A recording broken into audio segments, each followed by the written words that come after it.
Hello, my name is Kirioth, and today we are going to take a look at the Horus Heresy stuff that was revealed at Warhammer Fest 2022.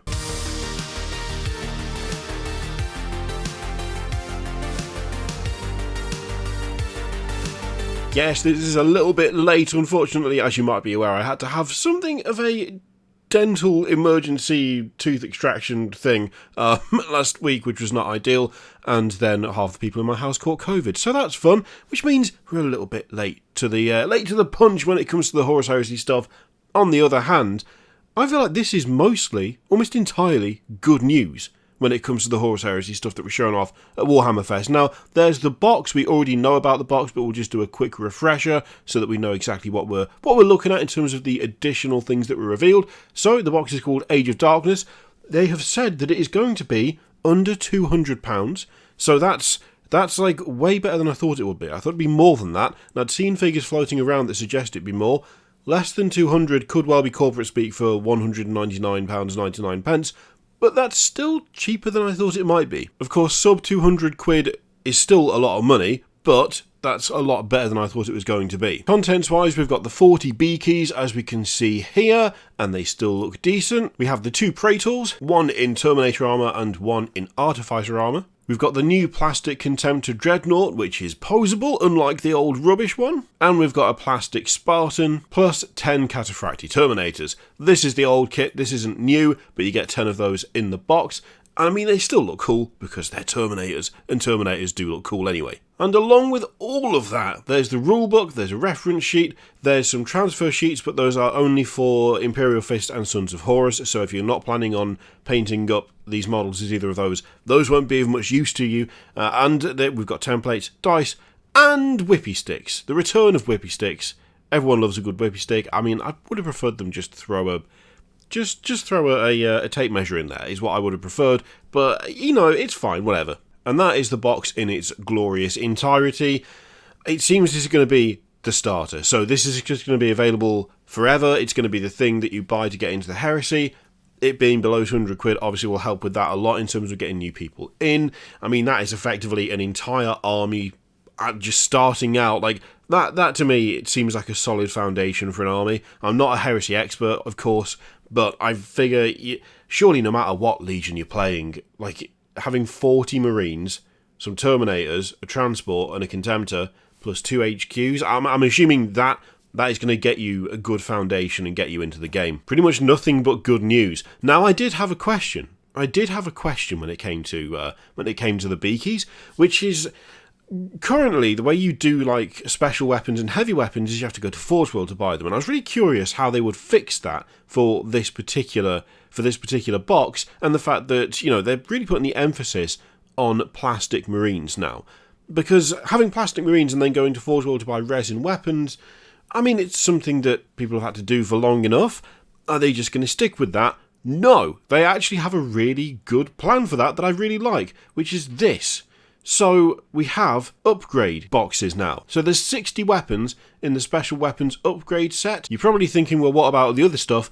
Well, there's multiple boxes. So heavy bolters, missile launchers, heavy flamers, we've got multi-melters, got plasma cannons. There's also las cannons, auto cannons, and Volkite as well, Volkite culverins. Like, that's a lot of extra stuff, right? That I think is the way to do it. These are plastic upgrade sets. They contain 10 of each weapon so that you can fully kit out an entire squad, or at least a 10-man squad, with one of a particular weapon, which is something that in the Horus Heresy you do.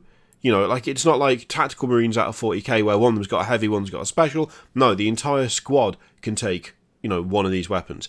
So I think this is a great compromise. You're not having to go to Forge World. You're not having to faff about messing around with resin, because the whole point is that it's supposed to be easy to get into, less reliance on resin, especially when it comes to the infantry side of things.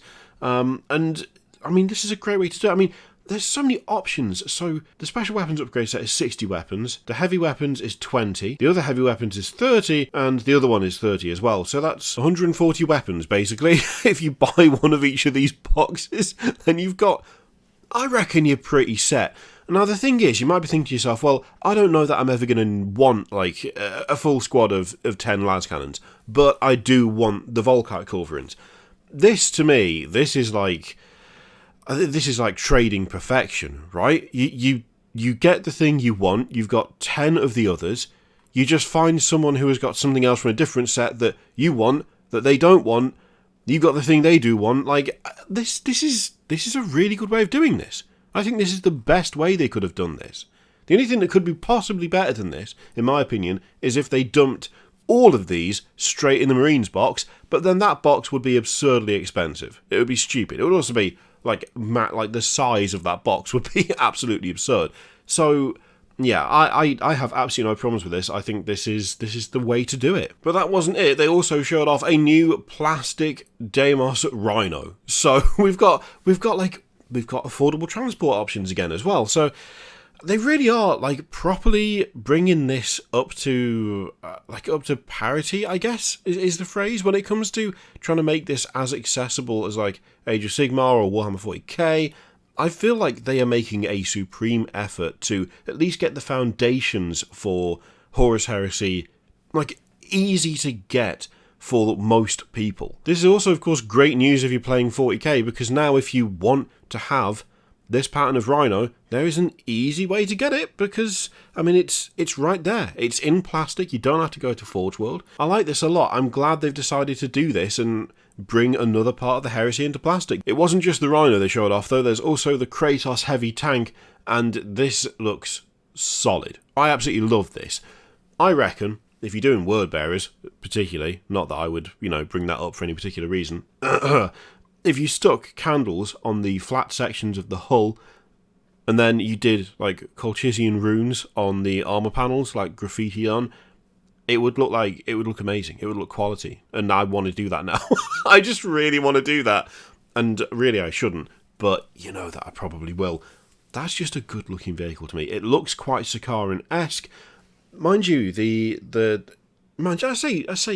was going to say it also looks quite Fellblade in a way. Bits of it do. So the turret looks quite Fellblade. In a way the tracks do as well, but then the Sakharin and the Fellblade have a kind of similar armour approach to the tracks, and the track shape is fairly similar as well. But this is solid. You've got two guns on the turret. There's those two like heavy bolter ports almost, and then you've got the sponsons as well. So in terms of hitting power, it sits between the Sakharin and the Fellblade. I've been saying Sakharin instead of Sakarian this whole time. Have I been mispronouncing that since day one? I must be. I mean, I don't know really what you expect. I can barely pronounce anything. But this thing comes with a battle cannon, a Volkite Cardinal, or a Melter Blast gun. All of which, by the way, look solid. I mean, look at that. That's ridiculous. For some reason, the Melter Blast gun just looks ridiculous. I don't really know why, but it does. Also, options on the side, you could really double up on the whole heavy bolter situation, couldn't you? It looks like the heavy bolters are always heavy bolters when it comes out of the little hull port bits, but the sponsons can have different options. I mean, presumably, if you're stuck with the battle cannon, you've got the auto cannon and then 4 heavy bolters, you could do some fun things to infantry with that, right? That would be a lot of fun. Overall, I really like this. I think it's a really good looking tank. I mean, it takes the Fellblade and the Sakarian and kind of mashes them together, and both of those tanks look fantastic, so I can't really complain about this, to be honest. Now, you need to be able to actually use these units in the game, and this is how you do it. So there's the Liber Astartes and the Liber Hereticus, which have got the different rules for the different legions, so Loyalist and Traitor, and those books are going to contain all of your unit profiles and all of that stuff. So, Right to War, Primarchs, Legion-specific rules. Essentially, you've got the rulebook, and then you've got one of these two depending on what you're doing in terms of your legion.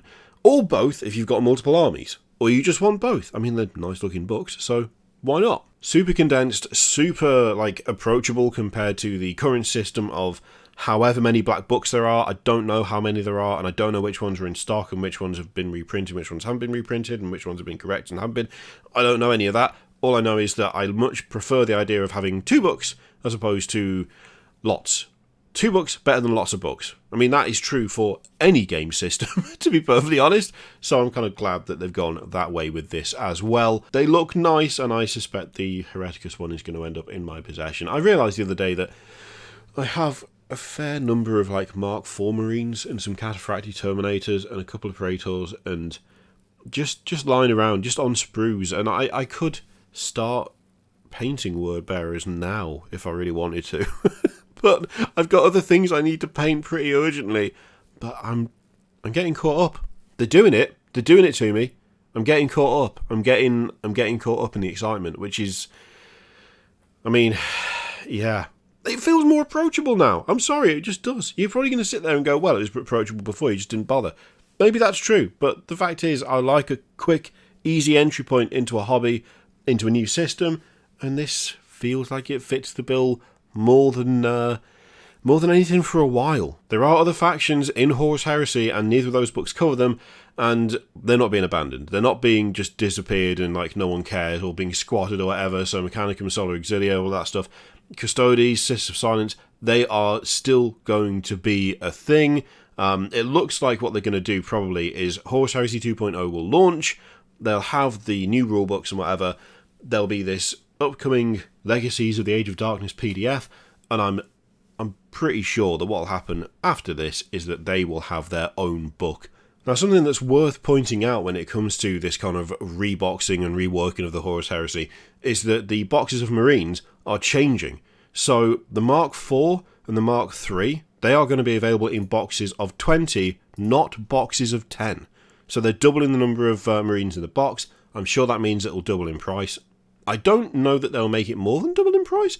We'll have to see. But yeah, they are doubling up on those because, as far as I'm aware, the standard squad size for Horus Heresy is bigger than it is in 40k. So it does make more sense for the system to have boxes of 20 as opposed to boxes of 10. But again, if you fancy going the firstborn route in 40k, then that's not necessarily a bad thing either, to be honest. Oh, and finally, these two are being released, again, as their own individual models. No longer locked to a box or lost to time, they are getting their own actual release so that you can buy them separately after I don't know how many years of being completely unavailable. It's finally happened, you can finally buy Ahriman. I mean, what? Why is it taking so long? Well, alright, let's not get into that, but good news. If you're a Thousand Sons player and you never managed to pick one of them up, then he's right there, and you will be able to get him soon, which is nice. And that's about it in terms of Horus Heresy reveals from Warhammer Fest. Not bad. Not bad. They've clarified a few things. They've shown the books that are going to be released. They've shown how weapons options are going to work for the Space Marines. They've shown off the Rhino. They've shown off the Kratos. I mean, it's solid.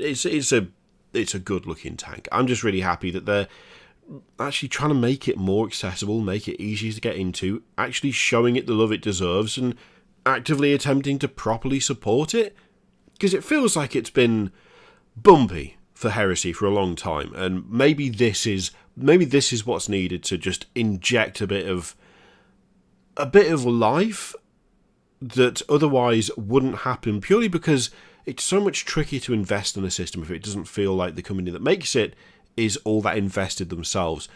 I feel like this is at least a start to showing that they are invested. I'm pretty happy with what they showed, but then again, I'm an outsider of the Horus Heresy. I'm not an expert. I'd be really curious to know what those of you who are already invested in the system think, whether you like what you're seeing, whether you like the effort that Games Workshop is going to try and push it a bit more. I mean, what do you think of the new stuff, like this tank? Let me know what you think in the comments down below. In the meantime, feel free to click all the things, Patreon, video, subscribe, all that stuff. Click it if you like, don't click if you don't want to. And as always, there's an affiliate link in the description for Element Games, which you can use to support the channel if you like. I leave it in your capable hands. Thank you very much for watching. I'll see you next time.